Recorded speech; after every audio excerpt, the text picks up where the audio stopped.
Tell us about what you have here. This is a virtual autopsy machine. As we're teaching paramedics and EMTs, we always wanted them to at least attend one autopsy, but that always, when you have autopsies of regular bodies, it's dirty, it's messy, it smells bad, and you can only do it once. Well, here we have 4 different cadavers that are put inside what's called an anatomos machine, where we can teach people anatomy and the functionality of the human body, and there's case studies, and there's thousands of things that we can do with this. To have technology, as it were, a virtual experience, how special is that as we move forward?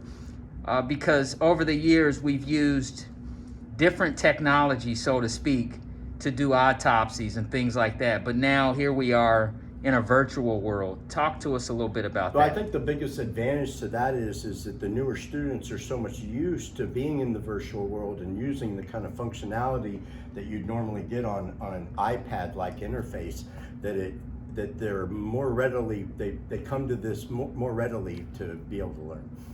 In closing, how effective is this process in teaching us and educating us as we go forward?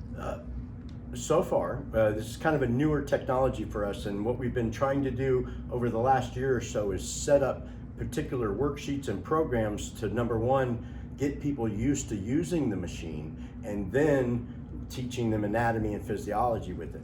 So far, they've been able to show a lot of interest. I get kids my students come in here every day to want to use this machine and learn more about anatomy, which is something that it was kind of a boring subject before, but now that we use this kind of more interesting technology, they seem to clamor to it.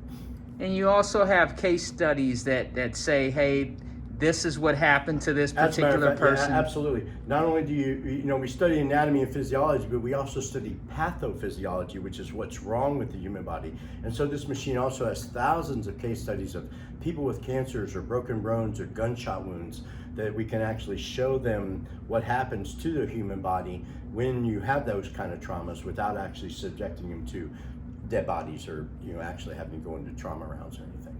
Sir, can you just push a few demonstrations and just show us a couple things? Sure. As these bodies, we can.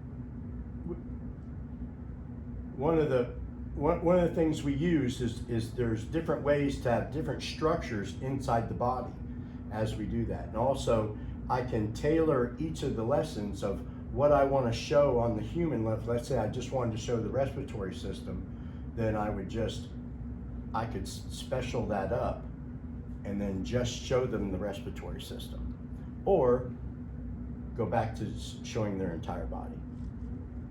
So that's kind of cool for us.